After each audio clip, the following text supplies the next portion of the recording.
תודה רבה לכם. Okay, and we are to our next presentation. Eyal, please.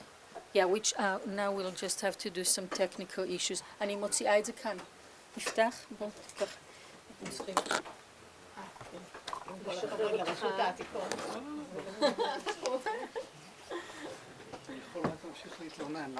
הרבה כבוד. זה אפשר לא צריך את זה. לא צריך, זה במתחם.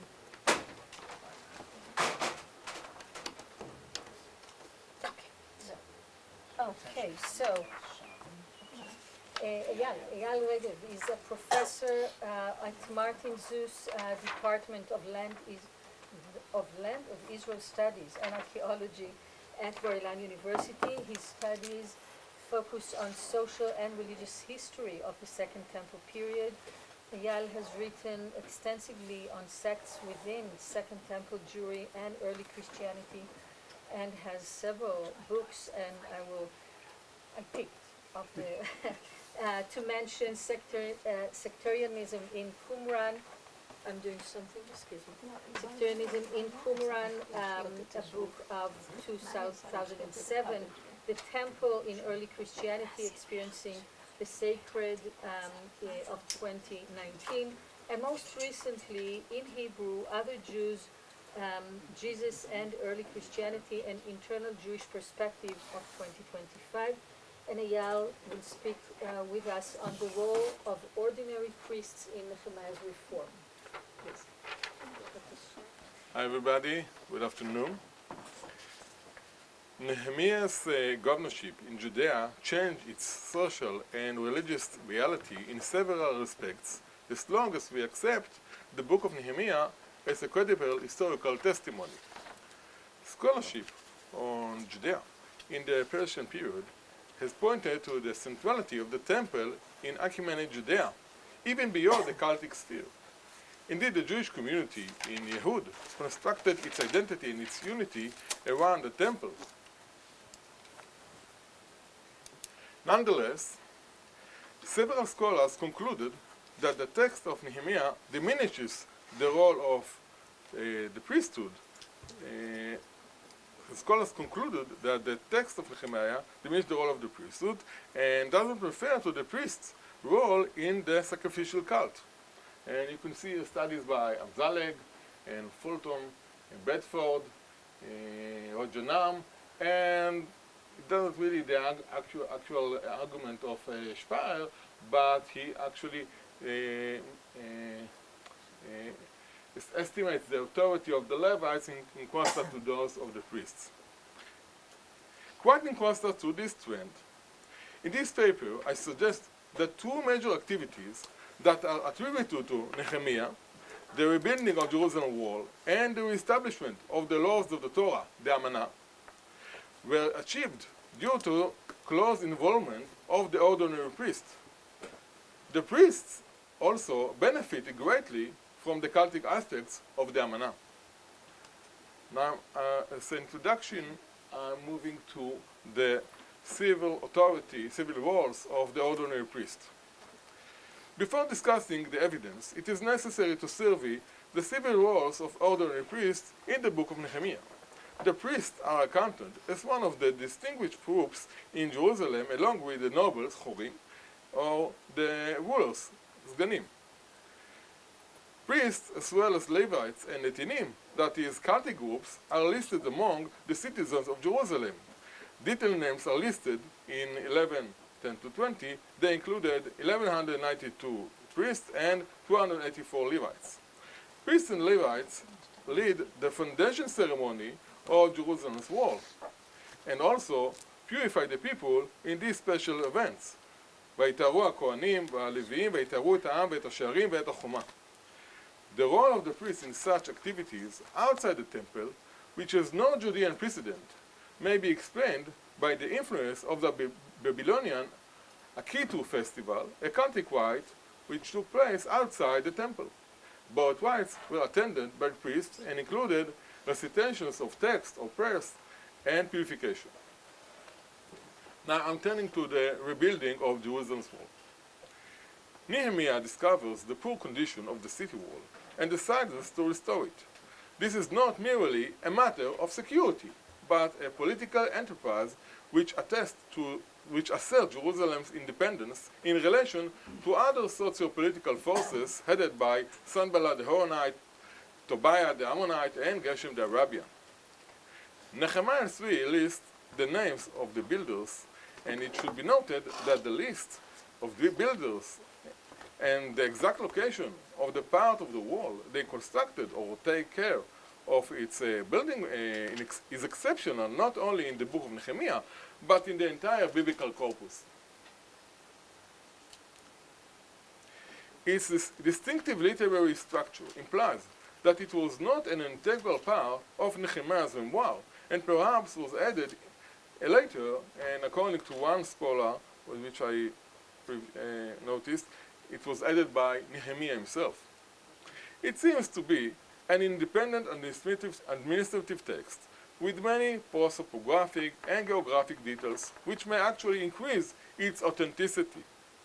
According to the builders, among the builders, which the list includes, it is possible to identify explicit references to priests, as well as the names which, according to other biblical passages, such as the Book of Chronicles, belong to priestly families, some of which are not exclusive to priests. These names enable us to identify the builders as priests, although in some cases the identification is quite tentative. So, as you can see, we have three mentions of explicit mentions of priests, collective one, the brethren priest of Eliashiv the high priest, the priest, the man of the plain, Kikar, and from above the horse gate repaired the priest every one over against his house. And we have priestly names of priestly families quite confidently we can identify as priests. Merimah, the son of Uriah, the son of Ukotz, Tzadok, the son of Imer, Shmaiah, the son of Shechaniah, and we have possible priests because the names are common to priests and non-priests. Well, obviously they are priests. Tzadok, the son of Ba'ana, Zachur, the son of Imri, Malkiah, the son of Harim, and Chatush, the son of Hashabiah. Overall, three priestly groups, three quite certain individual priests, and additional four other possible ones build the wall. And there are also several Levites in verses 17 to 18. Now we're moving from the wall to the Amanah, the signing of the Amanah. The Amanah was a public covenant to which the people of Judea and Jerusalem vow to walk in God's law, observe and do all the commandments and his judgments and his statutes. It contains commitments to reject intermarriage, observe prohibitions on commerce during the Sabbath, and country laws that will be discussed further below. We have 21 priests, or priestly clans, to be more accurate, which are listed first in the signing the Amanah. Well, there are a list of signers, list of signatures, and the priests come first. So we have, the names of probably the families of Sariah, Zariah, Yirmiyah, Ashur, Amariah, Malkiah, Chatush, Shechaniah, Maluch, Harim, Meremot, Obadiah, Daniel, Gineton, Baruch, Mishulam, Aviyah, Miyamin, Maaziah, Bilgai, and Shmaiah. They are listed as these are the priests, so I identify them as priests, at the end of the list in verse 8. Their primacy in the list, which also contains Levites and lay Israelites that are following them, attests to their place in the social hierarchy in relation to these commitments and laws. So these are the signers. Now we are going further into the contents of this Amanah, to the priestly character of the Amanah. Most of the regulations of the Amanah pertain to the temple cult. They secure the economic privilege of the priests and to a lesser degree the Levites, as prescribed in the priestly code and Deuteronomy. So we have laws and privilege from which the priests benefit directly, which include the first fruits, generally, firstborn from the cattle, herd, and flock, first fruits of the dough, which is something else actually, because it's the dough, it's not the corn, and heave offerings, trumot of trees, of wine, and of oil, and a tenth of the Levites' share of the tithes of our ground from corn, wine, and oil. And there are also laws and privileges, at least one law and privilege, from which the priests benefit indirectly. Well, how indirectly? How they profit exactly from this is more complicated to see, but the third shekel annual tribute financing the entire sacrificial cult. And I will mention as a side note, even though I'm trying not to get drifted from the ordinary priests to the Levites, because this is a different topic, which some several scholars wrote on it, is the laws and privilege from which the Levites benefit directly, the tithes of our ground from the corn, wine, and oil, and I was hesitating to say that they also benefited indirectly from the third shekel tribute. Nehemiah 10 provides details relating to the organized distribution of the tithes. The Levites are responsible to this distribution, but the priests are present in the process. The Israelites and the Levites bring the crop to the chambers of the temple treasury in 10:38 to 40. It is interesting to note that the legal section of the Amanah includes 4 explicit mentions of priests in these laws, and 6 explicit mentions to the Levites. Later on, the priests and Levites are ordering the cultic Jews, most probably following the commencement of the Amanah in chapter 12, verses 44 to 47. One should also not overlook the Levites' role in the Amanah and the ceremony of reading and interpreting the Torah which preceded it, which according to the narrative of the book of Nehemiah, leads to these legal commitments. Levites carry a substantial role in interpreting, mevinim, the book of the Torah of Moses to the people in Nehemiah 8, 7, 9, and 12, 8 verses 7, 9, and 12. And Levites also lead the liturgy, which acknowledges the Israel's sins after reading the Torah in Nehemiah 9, verses 4 to 5. And a list of Levites also signed the Amanah, as I already mentioned. Now, as a side note, I'm approaching the problem, should the Amanah be dated later than Nehemiah's actual governorship? It is interesting to know that in assessing the relationship between the Amanah and Nehemiah's activities and political power as a governor, we should pay attention to critical views about the book's composition history. Like many others, Sarah Yefet dates the Amanah after the days of Nehemiah, and as a resulting from his activity. Why? This is because most of the legal issues of the Amanah are addressed during Nehemiah's second term in Jerusalem. To call it the second term is a bit problematic, but there's no clear description of it in the book of Nehemiah. In chapter 13, as if nothing was achieved by signing the Amanah. I always present it as the failure of the Amanah, the failure of Nehemiah, and so on. So some scholars actually turned it the other way around as a problem of chronology and not as a failure. Anyway, Yefet therefore considers Nehemiah's own signing on the Amanah at the very beginning of the list of signers, even before the priest, as a later interpolation. Now let me turn to Nehemiah's control over the temple and Nehemiah's cultic priestly orientation as a person. The book of Nehemiah presents a close cooperation between the governor and the ordinary priests in relation to the rebuilding of the city wall and signing the Amanah.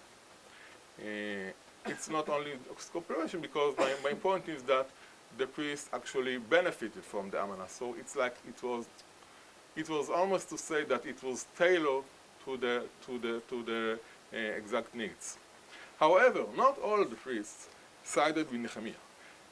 Shmaiah, the son of Deliah, probably a member of the priestly clan Deliah in 2 Chronicles 34:17, we, ma-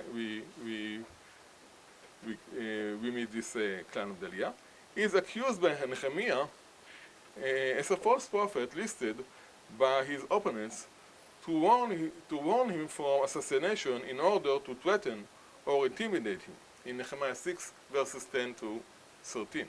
Nehemiah's authority in the temple is attested to towards the end of the narrative in chapter 13. During his so-called second term as a Pecha, Nehemiah rearranges the collection of tithes in chapter 13 verses 10 to 13. He manages to deport Tobiah from the chamber in the temple courts, which was assigned to him by Eliashiv the high priest. And the fact that Eliashiv did this while Nehemiah spent time with the king implies that Nehemiah would not allow such a move while on duty in Jerusalem. Nehemiah's order to cleanse the chamber from impurity attests to so-called priestly ideology. Nehemiah's last act is appointing the wards, mishmarot, of priests and Levites, as well as arranging the wood offering at appointed times and first fruit in chapter 13, verses 30 to 33. Now I'm reaching the attempt to interpret the evidence and conclude some historical conclusions. According to the narrative of the book of Nehemiah, Nehemiah relied on the support of many ordinary priests in his major projects, two major projects, rebuilding Jerusalem wall and establishing the laws of the Torah, the Amanah. In the latter initiative, the priests benefited greatly from the renewal commitment and the reorganization of the cultic system in the temple. The Amanah carries priestly cultic characteristics which Nehemiah advances. If we deconstruct the book into sources, we find ordinary priests in two different lists, the one of the wall builders and the one of those who signed the Amanah, which independently attest to their active roles in the community and religious initiatives in Jerusalem. Nehemiah's interest in regulating the priestly dues is also evident in chapter 13. At the last part of his memoir, and some would argue that this was an addition to the original memoir. Hence, I conclude, the connection between Nehemiah and the priest, the ordinary priest, whether direct or indirect, are well attested historically according to any critical philological historical approach to the book of Nehemiah. But how should we understand the relationship between them? If we accept the book's plain narrative, does anybody? Nehemiah found allies among the ordinary priests and cooperated with them in rebuilding Jerusalem wall and reestablishing the laws of the Torah as a kind of civil constitution in Judea. Given Nehemiah's political authority as a Pecha, and since we know nearly nothing on the civil role of the ordinary priests and their share in the priestly dues prior to the days of Nehemiah, we may reconstruct the following scenario. It was the Jewish Pecha who elevated the ordinary priests and gave them status and role within the temple cult, Judean economy, and Jerusalem civil society. Due to his political power and personal motivation, Nehemiah, and not the high priests such as Eliashiv, the ally of Tobiah the Ammonite, was the main supporter of the Judean priesthood. Now, if we regard the book of Nehemiah as a mere discourse, incorporating earlier sources, earlier lists, and so on, and the memoir itself, we may construct a different historical scenario. According to the second scenario, the ordinary priests were an essential and active group within those coming back from Babylon. Nehemiah tried to use their status in order to maintain his local authority, either practically or perhaps merely literary, on the literary level of the memoir. His status and achievements, real or fictitious, owe much to the acts and motivations of this ordinary priest. In any event, and that's the final issue, it is very interesting that a lay Israelite governor was devoted to a priestly worldview and perhaps even contributed to its evolution. One may wonder whether there was more than politics which lay behind Nehemiah's cooperation with the ordinary priest. Thank you. Thank you very much. Questions, please. Thank you very much. This interesting survey of a lot of possibilities.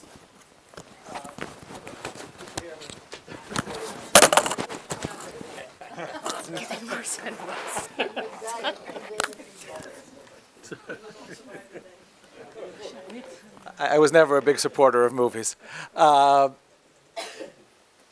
what extent does the commitment of Nehemiah to the priestly structure of the ordinary priests reflect some kind of ideological continuity with the priestly literature of Torah and with Yechezkel?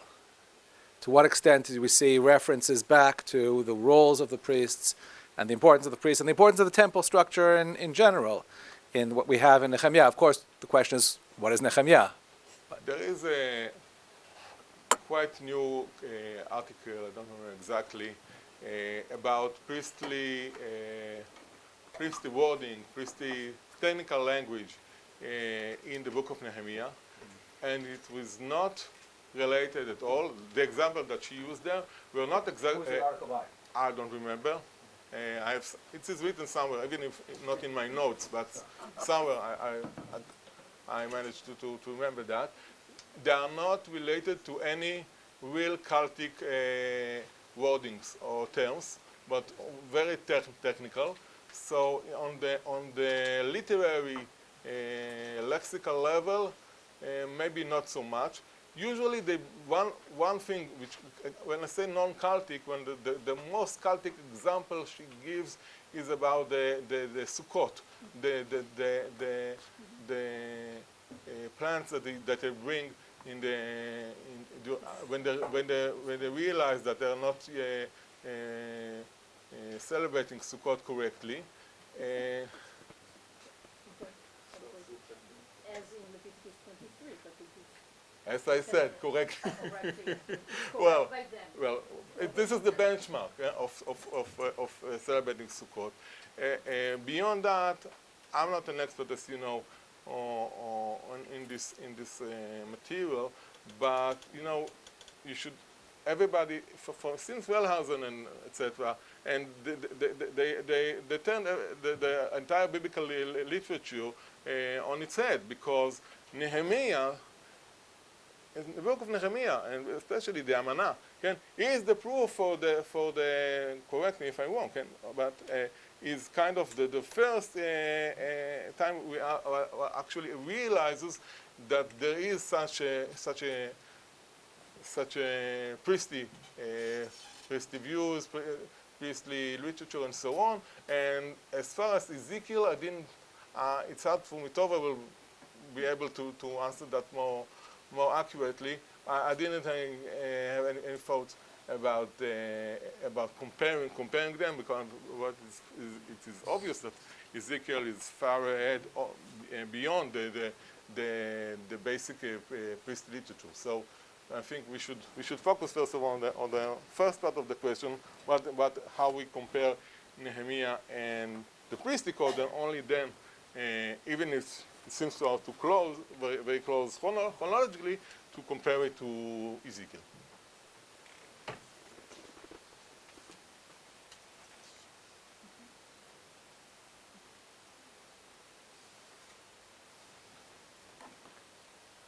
Further questions or comments?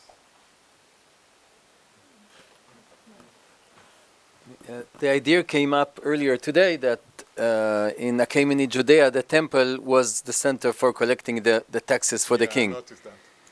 If this is true, and people can debate that, but if this is true, that could be some kind of answer to what you do. This is why the Pecha needs to do business with the priests. Political interests, as a Persian Empire.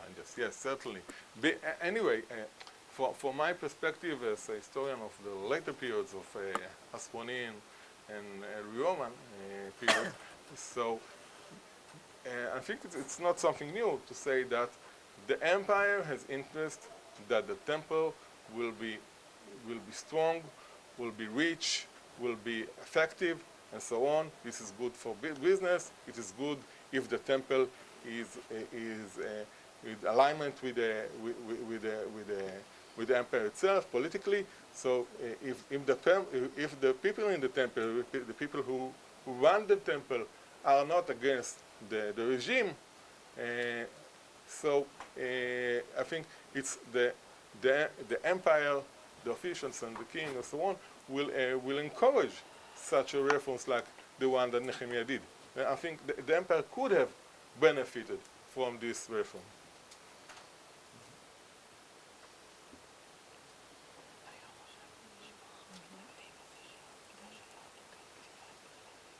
Another comment or question?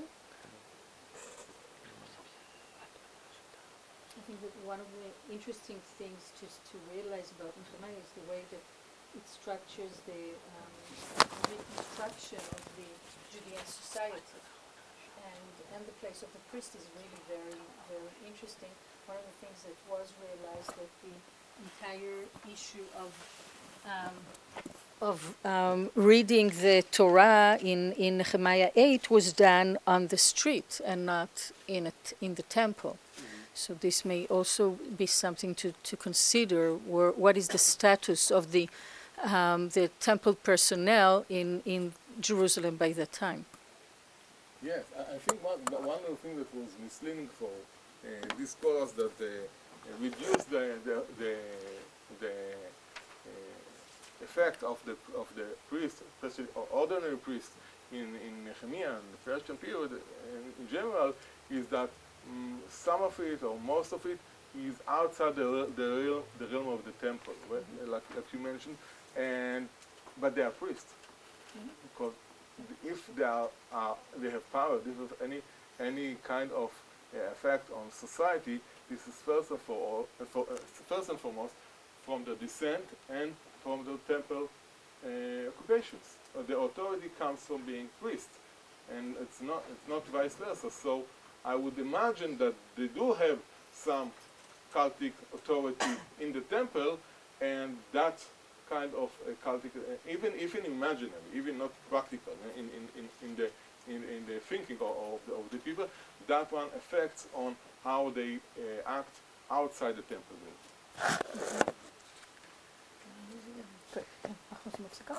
Okay, well, thank you very much, Eyal. Thank you. And with this, we're concluding our second session and getting a short break.